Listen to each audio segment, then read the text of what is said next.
All right, welcome everyone. We're Semblance of Sanity. I'm Caleb. I'm Jacob. And we're here for Castlevania, Season 3, Episode 4. Vampires do be vampiring. Yeah. And these specific creatures of the night might have been...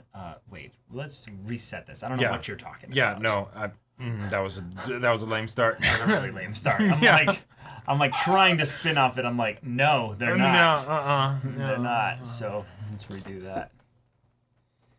All right, welcome everyone. We're Semblance of Sanity. I'm Caleb. I'm Jacob. And we're here for Castlevania, Season 3, Episode 4. All right, creatures of the night, a priory, and some weird rainbow magic shit. Indeed. But then also, we have our boys in their separate directions. Some, it's faring well, you know, they've got a new friend in the boat captain. But then for others, well, they tried to play hardball and it didn't work.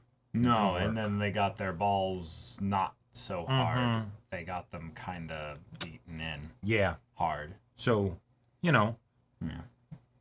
Yeah. But it's not Carmilla. You know, that's good. That's good. That's a Lenore thing. is definitely better. Yeah, but they are all united.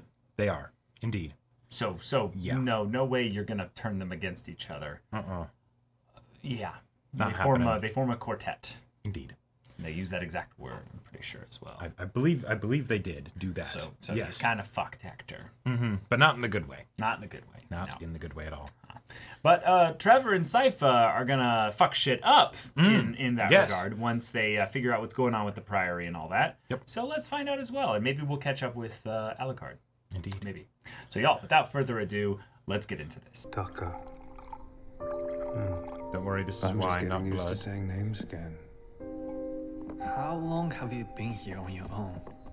Years. Or possibly a couple of months. You've seen the parlor's condition of my new home? It wasn't what we expected. Well, there was a small battle.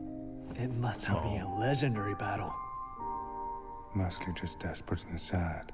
So you were part of the court of this vampire you called Cho. Yes. In northern Japan. Far from anywhere. We all lived in her secret fortress. Trapped in her fortress. It amused her to have a human honor guard. Not that she needed guarding. Sometimes, it was her pleasure to have us allow a hunter to pass through her ranks and into the court. Wow. Just have some sport. Yeah. She had lived forever where no army could reach her. No superior power could end her. We just watched and learned.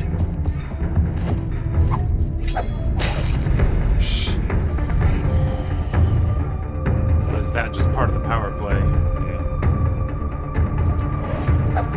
Our lives became nothing but the development of plans to end her. Oh, okay. Because grabbing the sword's not enough. Feels more apropos, yeah. Won't even let him do that.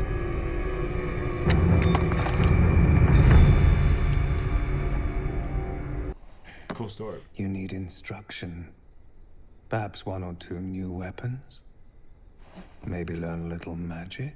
She's just sitting Carmilla up always here. has a scheme. She's a dreamer, Striga. No. It's never, gather round, girls, I have a dream to tell you about. It's arms waving in the air and vampires and sisters, I have a scheme. Tell me I'm wrong. But I also remember how hard it was to get here. You and Carmilla only see the present and the future. I can't shake the past. Neither can Carmilla. But taking and controlling an 800-mile-wide corridor of land, It's big, big scheme. big dream. But in Okay. theory, you said it'd be hard to police. I mean, would we have to throw a stockade around the corridor or... Oh, no. The border would be entirely notional. It's a question of putting rotating sweeper patrols on the border. So you know you can do it. Well, maybe, Good, but... possibly. But it would be hard. Anything worth doing is hard. we would own and control the land from here to Brela, almost to the Black Sea. Wow. That's not a country or a region, love. That's an empire. An imperial army. Does have a nice ring to it. This is how she does it. The horrible bitch gets in our heads and inspires us to make her madness work. Yes, it is. But imagine. Might actually work. Vampires and sisters, we have a scheme! They're all crazy. But it was also like Cute. well, and just that nice little bit of cheese, you know? That's the crazy part. Right, yeah.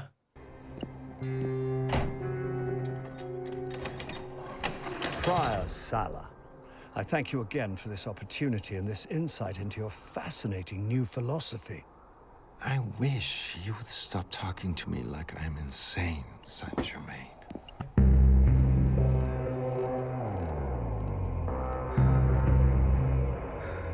See, they Haven't really redecorated. fixed stuff up since. Quite lovely. This suffices. Might I point out that your wall hanging is crooked? I got knocked askew when our visitor arrived. It's not something we give too much thought to. He may even be pointing in the Is that just a pile of shit on the left? Well, because they only come at night, I suppose. Or it's a simple translation of a very long Prussian word. But they bring light. And the very name Lucifer means Lightbringer. Lightbringer. Yep. The wisdom of hell and its night creatures is God's wisdom. Don't you see how it all begins to make a terrible sense? It is indeed fascinating. Tell me, Go on. do you Okay. know what it means? It is his mark. No, Salah. It's the alchemical sign for sulfur, Oh. used by philosophers to And denote hell. alchemists. Oh. We wear the mark of hell? Yes. Please, begin. Find us more treasure that we may increase our knowledge of the true way of things. Restrict yourself to this hall for the moment. It smells real Much bad. work goes on elsewhere, and I would not have it disturbed. Oh, good. Oh, good. Hello. Move away. Gladly. I just have a few questions for you. Nobody comes near our home. Move no more. You're new here. So, in the interests of a quiet life, I'll give you this one chance. Everyone here knows not to approach the Priory. Thank you very much for your kindness. Have your whip ready. Just one more thing. Don't you think monks wearing a magic sign for hell and hiding blades in their robes is a little obvious, even for a small town? I see you. I have one question. Oh, for God's sake. I'm only alive because Carmilla wants a forge master, aren't I? Stop pretending that this is anything other than what it is. What would you like? I like it. What? It's clear enough. Let's talk about what you would like. Because if you know what you want, what people want, then you can Shoes. control it. What was Dracula going to give you? I don't understand the question. That's You were helping build an army for Dracula. Right. You were advising him. He was going to kill all the humans. I didn't know that. So he lied to you.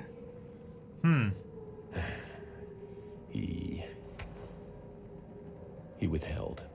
Oh, well, never mind. Seriously. Other than shoes. Well, this isn't a serious conversation. Oh, it is. Because Yep. Carmilla has commenced her plans to place the human population under controls. You're bribing me, you mean? Oh, for No, God's paying. sake, we're paying you. Yeah, exactly. Nobody here holds a grudge, Hector. I'm not saying Carmilla pushed you here on a wagon filled with Featherdown. She was pissed off, yes. But if she'd left you in Brayla, do you think you'd be alive today? I might still have my shoes. Dracula would have protected me. I know he would. Oh, I'm sure. Yeah. Even though he decided to kill every human being on Earth because they murdered his wife. But what if you're lying to me? Oh, I don't have to lie to you. Yep. Right. I have no interest in faith. Faith makes for terrible diplomacy. This is simply commerce. Exactly. In commerce, we don't have to have faith in each other, do we? You understand that when I forge a night creature, they are bound to my command.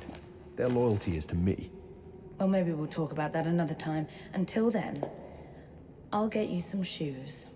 And what do I have to give you in return? Talk to me some more. Yeah, more questions.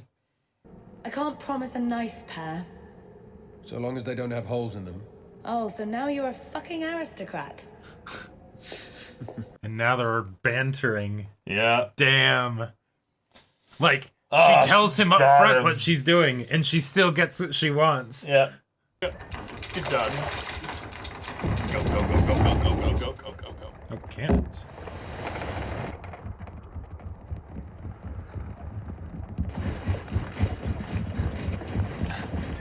Yeah, I mean, what do you expect?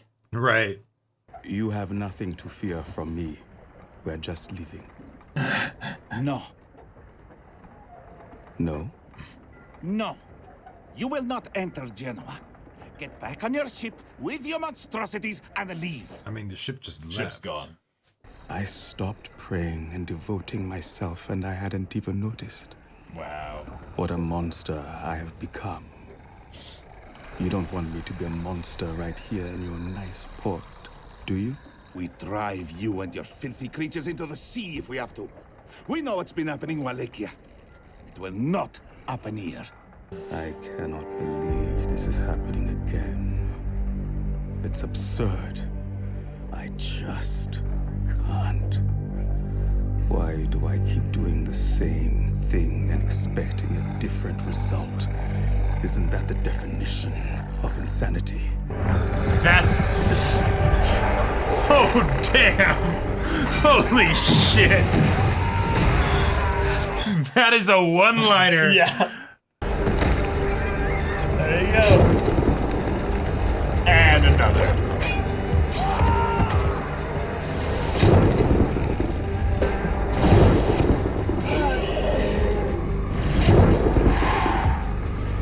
Okay. Alright. Alright. Holy shit. It's because you're all so fucking rude. I mean...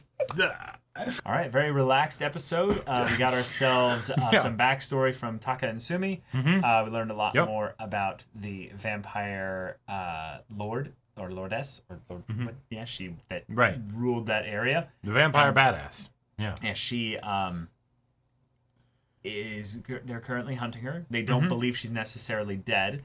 Right. But the fact that she didn't return, I want to say there was it seemed to be implied that she was killed in the attack from the holy water. Yeah, but they're saying they don't buy that. Right. They don't buy that. And even if she is dead, that just means that at some point some other vampire is going to come along and try and claim the spot, so they still need to learn. Yeah. Cool. I think that there's actual grounds for which they are hunters that hunt vampires, and they got their asses whooped by Alucard, basically, by that he could sense them coming and everything, and they're like, we're going to switch tactics here and try and learn from him. But the second we get an opportunity, we're going to try and kill him because he's a vampire. Oh, yeah. I think that's what they're very much setting up with this idea of Isaac being like, humans are all the same.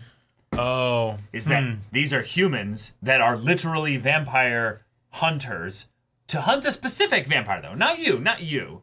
Just another vampire that's so horrible and so bad. You know, because they gave this very, very dramatic backstory.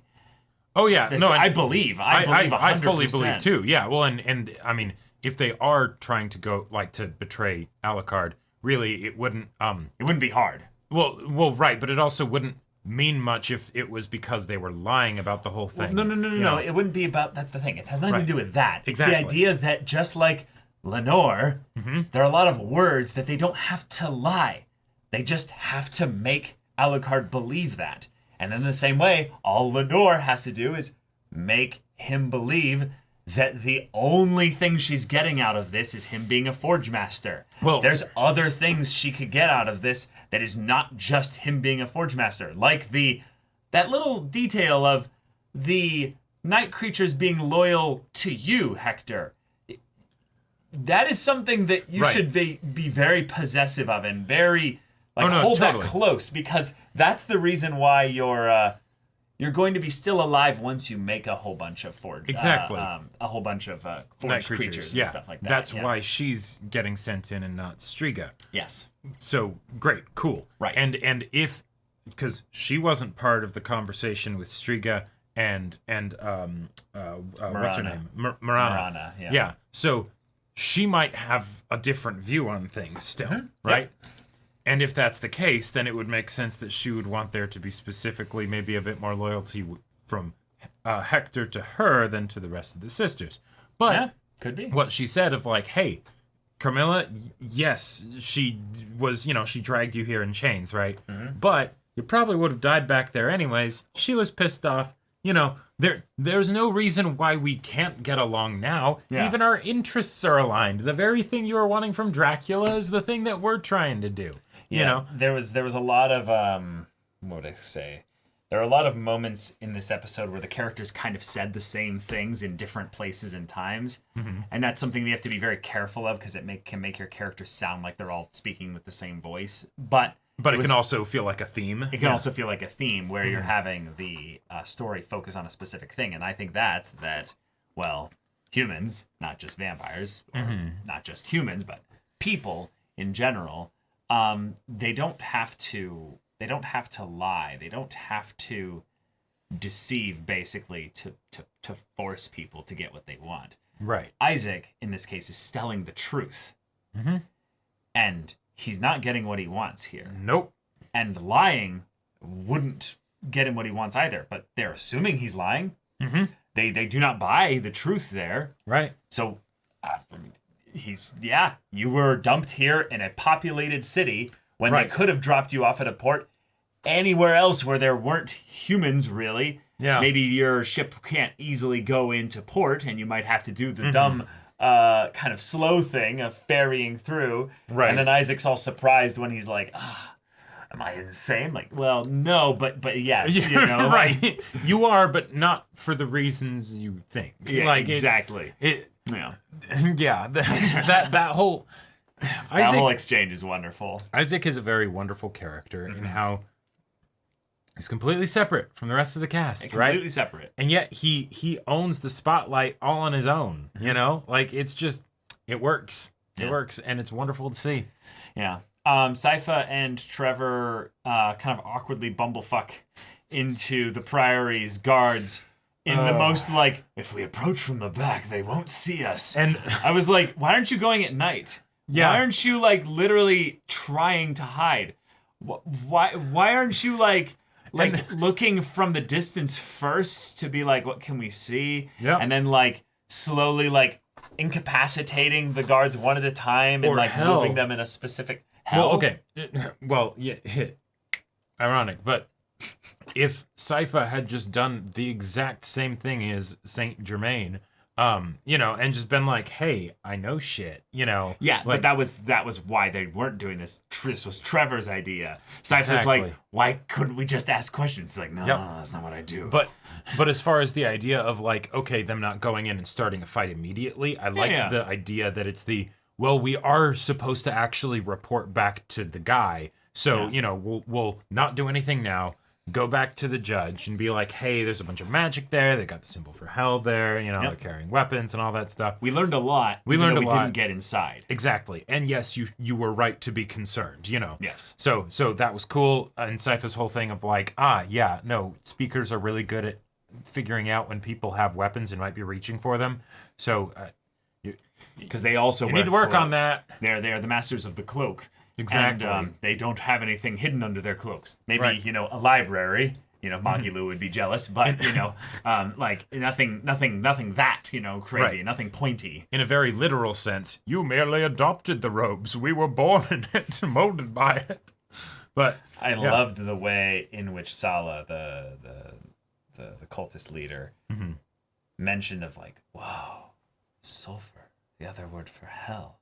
Oh, that's so fascinating. You must stay here. Hey, and I was like, I'm not crazy. He's being honest. Right. He's telling the truth. Well, that's another business transaction, Yeah, right? yeah, exactly. And, even the whole thing of hey, we have some other stuff that we're doing. Don't go anywhere else. You can be in here with the big pile of books and the big pile of shit. Yep. But don't go anywhere else. Oh, okay. For now. Yeah. All right, cool. Yeah. Yep. Yeah. Even all the way back, jumping around all over the place here, but jumping back to the idea with Hector having his past with Dracula questioned, where it's so he lied to you. He got you to do what he wanted you to do, was going to not give you any reward from this necessarily. He might have. He might have. He might have kicked you into a dimensional portal mirror. Well, like Isaac, if you were around at that time. And I fully believe he would have. But then there's the other thing where Hector wasn't really necessarily being honest with her about the other thing that he was getting. Yeah. His daddy loved me. That's something that isn't easily quantified, and it's certainly something that they wouldn't be able to necessarily provide. Well, Lenore's working him pretty good. Lenore, I think, has picked up on the kicked puppy aspect of Hector and is like, I will pet the puppy. Right. I will whisper I'll give him sweet scratches things sometimes. to the puppy. And yes, I will give him some scratches. Yeah, exactly. Yeah. But like that's so that would have been the one of the perfect ways to keep it together, man. refute the things that she was saying. Right. But that would also be a vulnerability that then she would absolutely use. And so understandable that you don't necessarily want to share that. Yeah. But lots of little lies, lots of little ways in which people carry out their little transactional encounters and interactions so that they can get what they want, and the other party still gets what they want. Yeah. Right. Yeah. I loved the way in which you could tell that Saint Germain was nervous. Right. And he's like, okay, young man, keep it together. We got this. Yeah, because he's immortal, apparently. But also just the idea of being like, okay, you could die here. Let's be chill. Right. Just charming. You're charming. Yes. It's perfect. Right. And gonna read some books. Yeah. And then he has multiple points where he's kind of doing the awkward thing, and then he's like, "Oh, your thing is tilted. Your crucifix thing. Crooked, it's not quite at the usual angle." Right. And he's like, "Oh, but maybe now it's pointed in the right direction." And he's just like, you could just see the way he's talking. He's like, I don't know what the fuck that means. Right. It's the kind of thing where I have the 100% belief that whoever wrote the Saint Germain and Priory scene, because I'm sure there were a team of writers or it's a couple writers, was specifically thinking of when you hang out with people that have some of the dumbest, most weird, kooky theories and takes. And they're just sitting there speaking as if they're like, yes, you understand, yes. And you're just like, You're trying not to laugh at them, trying not to show any body language that you're like, you're not gonna ask. I'm not going You're insane. not asking for a source. You're just like, no, just yeah. Right. Cool. Interesting. Fascinating. Yeah. Right. Fascinating. Yeah. Yeah. I liked the way in which he asked about everything except the pile of shit in the corner. Right. Where he was just Don't acknowledge the elephant in the room. The elephant. I'm gonna look at everything else. The cross here. And oh my god, they didn't just make it like a brown pile, steamy pile. It was or something. orange and. Well, no. There were gunk you could make out the individual turds. Well, yeah, it wasn't just shit though, Jacob. It was actually guts and stuff too. Oh, was it also? Yeah, I can show you it again, but I'm pretty sure there was quite a bit of just because yeah. Oh, no, I think that's just turds, dude. You think so? I think so. Yeah. So they're just literally shitting in a corner? Yeah, I think so. And then walking in their own shit? I mean, hey, at least they empty the piss bucket every once in a while, because, you know. Damn, they don't drink a lot of water, because that's just yellow. That's like brown yellow piss. Well, that's why I thought it had to be some refuse remnants of the thing. Maybe they defecated and stuff all over it. I'm sure that shit at one point was the thing. Okay. And then it just got processed, you know? That's one of my things, is that they covered it up, basically by, taking a squat over it. And so, Jesse, here's how we'll hide the body. You know how, like, whenever anyone sees or smells shit, they just want to look away, you know? Like, no one will. We'll eat the body and then shit it out down the toilet. No one will ever know. That's why they all have the runs. They've been eating demon, like... God. How else are they eating? If no one approaches, like, do they go out? They do. They have to make money. And no one gives donations. No one would give them donations, no. So what are they... There's an economic structure to the Priory's cult that doesn't make sense. Exactly. The world building is broken. Right. If you're going to have sustainable. If you're going to have a cult that is spawning new members from the ether, right? They're coming traveling in from outside. Yeah, exactly. Maybe they're just come in and get eaten. They're not bringing money. It's just dinner. No. He's been saying their numbers have been increasing. The judge has noted that they're getting more people. They're not eating them. No. Okay. All right, that's fair. He's literally made a point of how their numbers are growing. Like, right. They rival my men-at-arms now. So, okay. Alucard having friends. It's a good thing. Yep. I am a little sus of them because they asked about the mechanism for the castle moving. That was very much a like, that's not irrelevant information. Oh, that was actually kind of weird. I was like, why would you ask that? Because it was out of the blue. It was connected to the idea of them mentioning the battle. Right. But the idea that, like, they asked about that is like, well, one, how did you know about that? Right. Two, why ask about it? Yeah, that's a good point. So I'm a little just about that. I would not be surprised if it was a thing of like, hey, we actually came here not so that Alucard would teach us shit. We came here to get the castle. To raid the castle. Raid the castle or figure out how to make it teleport to our place so that then we have a bunch of weapons and equipment and stuff. Or even theoretically move into the castle and then leave. Yeah, we'll just be on the lookout to see if they ask more about moving the castle later. Because if they do, sussy bakas. Now, they also saw the dolls. Yeah, they've got to go now because then they're going to spoil that and tell Sypha and Trevor at some point. And no. Alucard's whole reputation is ruined. But the fact that they can't let them know that he missed them. They didn't draw too much attention to the dolls. That either means that they're being very polite and understanding, or that they're trying to not draw attention to themselves. But any regular person would be like, that's fucking weird, bro. I think it's because there's a fucking vampire that's hanging out with them. Right. And it's probably best to be respectful of the vampire that could kill them at any moment. And then on top of that, he's also teaching them. So it's like, okay, you know. Yeah. They probably were thinking, so you're going to tell us some things about vampires. But magic? We were not expecting that. These are voodoo dolls where, this is part of your vampire magic, so right? Like when you say magic, you actually mean just making potions, right? Like that's what we call magic too. And then he teleport super speed moves draws or whatever. Runes on a thing. And they're like, now this is imbued with the power of something. Spirals fill their eyes and they're just like, I see. wait. Now, Yeah. But all that being said, we had a really cool theme this episode. It was carried through all the different focused stories. Because all the stories got focused this episode, though, and I think literally all of them did, this was probably the slowest episode we've had thus far in terms of progression. And we had a backstory.